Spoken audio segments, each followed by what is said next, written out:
आप सभी मतदान पदाधिकारियों का हमारे इस चैनल में स्वागत है। आज हम डिस्कस करेंगे for scrutiny of form 17A, यानी मतदाता रजिस्टर 17A से संबंधित हम चर्चा करेंगे। यह जो मतदाता ए रजिस्टर है वो दूसरा पैकेट का क्रमांक संख्या दूसरा पार्ट है।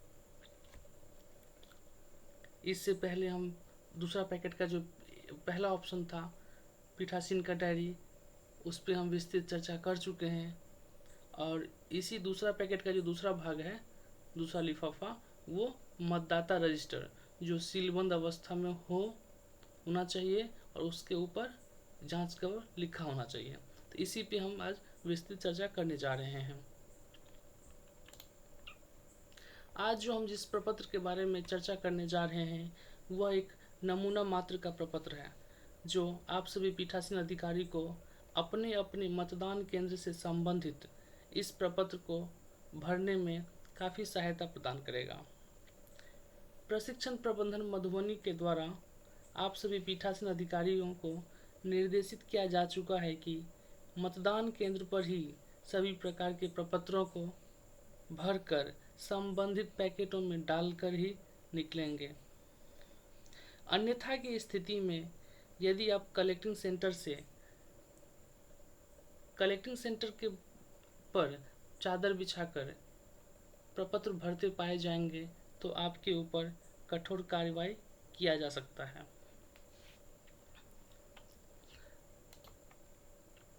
यह जो भरा हुआ प्रपत्र है वह मतदाता रजिस्टर 17A से संबंधित है।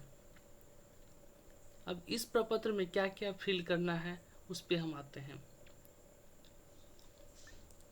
पहले लोकसभा इलेक्शन 2024 जो ऑलरेडी लिखा हुआ है फॉर्मेट में ही, उसमें फिल करना है 06 मधुबनी, यानी मधुबनी लोकसभा क्षेत्र के लिए है। उसके बाद डेट ऑफ जो पोल होगा, मतदान का जो दिन होगा, वो 20/5/2024 सभी के लिए सेम रहेगा। असेंबली कंस्टिट्यूंसी का नेम, नंबर एंड नेम, ये जो 31 हरलाखी है, ये सभी विधानसभा क्षेत्र के लिए अलग अलग होंगे।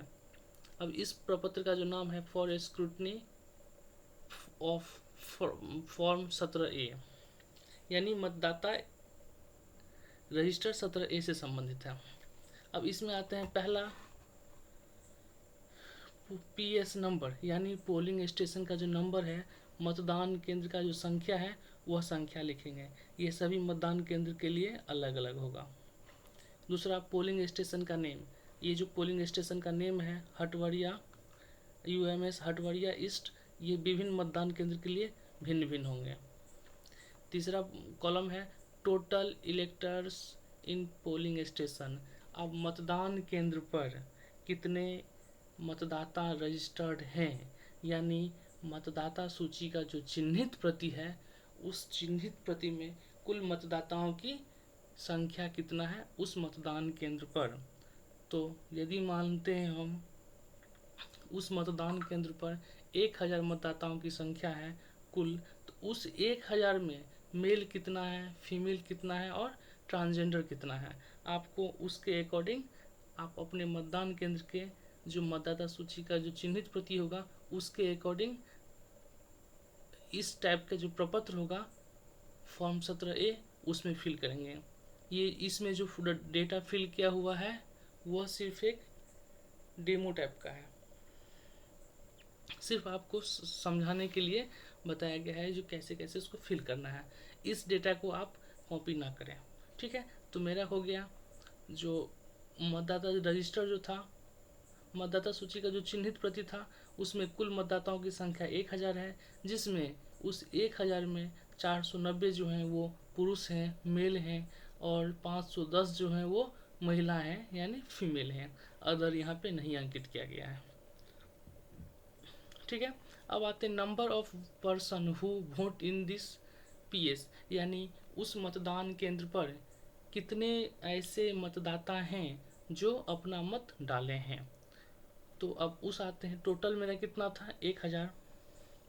अब 1000 में से ये जो 700 अंकित क्या हुआ है, ये डेमो टाइप का क्या हुआ है, बस इसको हम एग्जाम्पल के रूप में लेके आगे चलते हैं।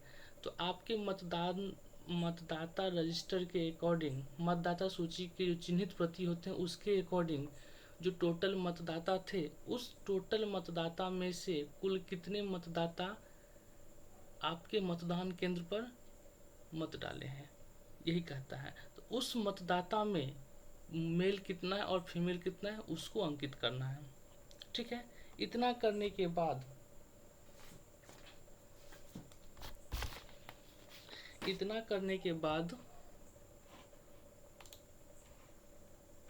अब नेक्स्ट पॉइंट पे आते हैं, वोट पर प्रतिशत, यानी हमारे मतदान केंद्र पर कितने मत प्राप्त हुए हैं और टोटल कितने मत थे। यानी हमारे मतदान केंद्र पर इस एग्जाम्पल के अकॉर्डिंग हम लेके चलते हैं, तो कुल मत हमको कितना प्राप्त हुआ, कुल मत हमको 700 प्राप्त हुआ, जिसमें 300 पुरुष है और 400 महिला है, तो कुल 700 प्राप्त हुआ। लेकिन टोटल कितना था हमारे मतदान केंद्र पर रजिस्टर्ड, तो टोटल 1000 था, यानी 700 बट्टा 1000 गुने 100 करते हैं। तो इस इतना से क्या होगा, हमारा जो टोटल 70% वोटर्स काउंट होगा, जो उतना मतदान किए हैं। उसके बाद number of tender votes, voting के दौरान यदि टेंडर वोट हुआ है तो उसकी संख्या यहाँ पे नोट करना है। ठीक है, उसके बाद number of challenge vote, voting के दौरान यदि आपके मतदान केंद्र पर चैलेंज वोट का काउंट आया है, वैसे अभ्यर्थी मतदाता आए हैं, तो उसकी संख्या यहाँ पे नोट करना है। उसका number of proxy voters by CSVS, यदि आपके मतदान केंद्र पर कोई प्रॉक्सी वोटर्स आए हैं तो उसकी संख्या यहाँ पे अंकित करना है। उसके बाद number of electors who exercised their right of vote on their basis of EPK, यानी आपके मतदान केंद्र पर जितने मतदाता मत डाले हैं उस मतदाता में से वैसे कितने मतदाता हैं जो EPK के आधार पर, यानी वोटर ID कार्ड के आधार पर आपके मतदान केंद्र पर मत डाले हैं, उसकी संख्या यहाँ पे अंकित करना है। यानी हमारे पास जो कुल मतदाता था 300 मेल और 400 फीमेल, यानी टोटल 700 जो मतदाता था जो मत डाले हैं, उस 700 में 500 ऐसे मतदाता हैं जो EPK के आधार पर वोट डाले हैं। ठीक है, उसके बाद आते हैं number of electors who exercised their right to vote on the basis of voter slip provided by the RO, यानी BLO के द्वारा जो पर्ची डिस्ट्रीब्यूट किया जाता है, मतदाता के पास जो प्राप्त होता है BLO के द्वारा जो पर्ची, वो पर्ची के आधार पर वैसे कितने मतदाता हैं जो बिना वैध पहचान पत्र के साथ आपके मतदान केंद्र पर मत डाले हैं, उसकी संख्या लिखना है। अभी तो ऐसा कंडीशन है, जो वोटर स्लिप जो होता है जो BLO के द्वारा प्राप्त किया जाता है, मतलब डिस्ट्रीब्यूट किया जाता है, मतदाता को प्राप्त होता है, वो तो एक सूचना, वो तो मतदाता के लिए एक सूचना का काम करता है। जो मतदाता सूची का जो चिन्हित प्रति होता है उसमें उनका क्रमांक कितना है, सिर्फ उस जो वोटर स्लिप है उसका वही काम है, उसका क्रमांक पता करना। वो उनके पहचान से संबंधित वैध दस्तावेज नहीं है। वैध दस्तावेज कौन होता है, जो फोटो युक्त 12 तरह के जो वैध दस्तावेज है उनके साथ जो है उसका भी ज़रूरत पड़ता है। यानी वोटर स्लिप लेके आएंगे, उससे उनका सीरियल नंबर पता चलेगा, उस सीरियल नंबर पे जो नाम अंकित होगा वो उनके जो वैध पहचान पत्र होंगे उससे वो मिलान करेगा, तो यहाँ पे ये 00 होगा। ठीक है, यदि सिर्फ और सिर्फ यदि किसी मतदाता के पास सिर्फ और सिर्फ वोटर स्लिप है लेकिन वैध पहचान पत्र नहीं है, तो वैसे मतदाता तो वोट दे ही नहीं सकते हैं। ठीक है, अब number of electors who exercised their right of votes on the basis of alternate document, यानी हमारे मतदान केंद्र पर जो जितने मतदाता थे, कुल 700 मतदाता थे, जिसमें से 500 मतदाता वैसे थे जो EPK के आधार पर वोट डाले, लेकिन 200 मतदाता तो वैसे होंगे जो बिना EPK के होंगे। अन्य 22 तरह के जो वैध दस्तावेज हैं उसके आधार पर मत डाले हैं, उसकी संख्या यहाँ पे लिखना है। तो 500 हम ऑलरेडी लिख चुके हैं ईपिक के आधार पे, तो बचा मेरा 200, तो यहाँ पे 200 हम अंकित करते हैं।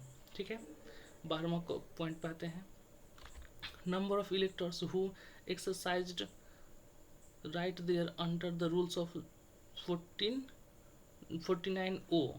अब ये जो 49O का केस है इस पे आते हैं। हाँ, ये जो 12 नंबर पॉइंट है, number of electors who exercised their right under rules 49O, ये रूल्स है जिसमें वैसे मतदाता जो मतदान केंद्र पर आते हैं, आने के उपरांत P1 से अधिकृत होने के बाद वो P2 के पास पहुंचते हैं, उसके बाद सारे एंड उसके डॉक्यूमेंट का सारे प्रविष्टि मतदाता रजिस्टर 17A में हो जाता है। उसके उपरांत यदि वो अपना मत डालने से मना कर देता है या फिर मत नहीं डालता है, तो उस कंडीशन में उस मतदाता का यहाँ पे एंट्री करना होता है। यही 49O में कहा गया है। तो वैसे मतदाताओं की संख्या यहाँ पे नील किया गया है। तो यदि आपके मतदान केंद्र पे वैसे हैं तो आप यहाँ पे उसको फिल कीजिएगा, नहीं है तो उसको 00 या नील फिल कर सकते हैं। ठीक है, उसका number of polling agents in the polling station. अब आपके मतदान केंद्र पर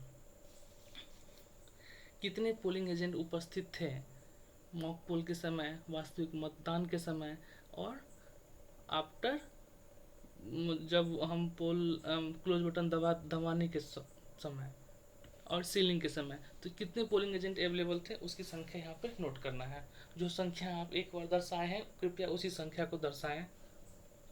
ठीक है, अब आ रहा है 14वां point, number of polling agent present in the polling station at the time of mock poll. अब मॉक पोल के समय कितने पोलिंग एजेंट आपके मतदान केंद्र पर उपस्थित थे, ये 14 नंबर पॉइंट में कह रहा है।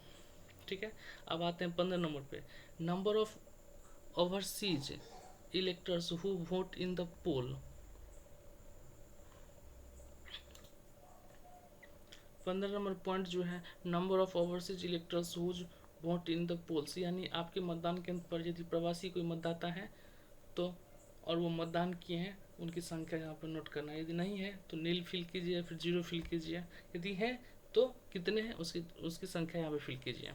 ठीक है, इसको नंबर ऑफ EVM यूज्ड, आपके मतदान केंद्र पर कितने EVM यूज किए गए हैं उसकी संख्या यहाँ पे नोट करना है। ठीक है, तो यहाँ पे 01 किया गया है। उसके बाद whether of EVM was changed और रिप्लेसमेंट, यदि आपके मतदान केंद्र पर EVM में किसी भी तरह का तकनीकी प्रॉब्लम आ जाती है तो उस दौरान यदि EVM चेंज होता है तो उसकी संख्या यहाँ पर नोट करना है, नहीं होता है तो नो करना है। If so the time when changed and what was the reason for it. अब यदि आपके मतदान केंद्र पर मशीन चेंज होती है तो उसका रीजन क्या था, उसका जो है टाइम क्या था, उसको अंकित करना है। 19 number point, total ASD voters in the list. अब आपके मतदान केंद्र पर जो ASD सूची पीठासीन अधिकारी के पास मुहैया करवाया जाता है, उस ASD सूची में आपके मतदान केंद्र पर कितने वोटर्स अंकित हैं उसकी संख्या यहाँ पे नोट करना है। ठीक है, total person who cast their vote from the ASD list voter list. उस ASD वोटर लिस्ट के अनुसार आपके मतदान केंद्र पर कितने मतदाता हैं जो मत अपना दिए हैं उसकी संख्या यहाँ पे नोट करना है। उसके बाद 21वां point, any incident of violence of the poll interruption due to any reason, यदि कोई भी मतदान जो चल रहा था उसको बाधा पहुंचाने में कोई तो बाधा तो पहुंचाया ही नहीं है, उससे संबंधित है। यहाँ पे क्या होगा, यदि कोई इंसिडेंस होता है तो लिखना है, नहीं होता है तो नहीं लिखना है, एक ही शब्दों में यही बात है। No incidence fair and peaceful poll. ठीक है, अब अंतिम जो पॉइंट है, complaint received with respect to the polling station, मतलब उस पोलिंग स्टेशन पे यदि किसी भी तरह का कंप्लेन आया है तो वहाँ पे उसको लिखना है, नहीं आया तो नील फिल कर देना है। इतना करने के बाद पीठासीन अधिकारी अपना यहाँ हस्ताक्षर करेंगे और अपना सील लगाएंगे। आप सभी मतदान पदाधिकारियों को हमारा यह वीडियो कैसा लगा कृपया अपना राय अवश्य दें। धन्यवाद।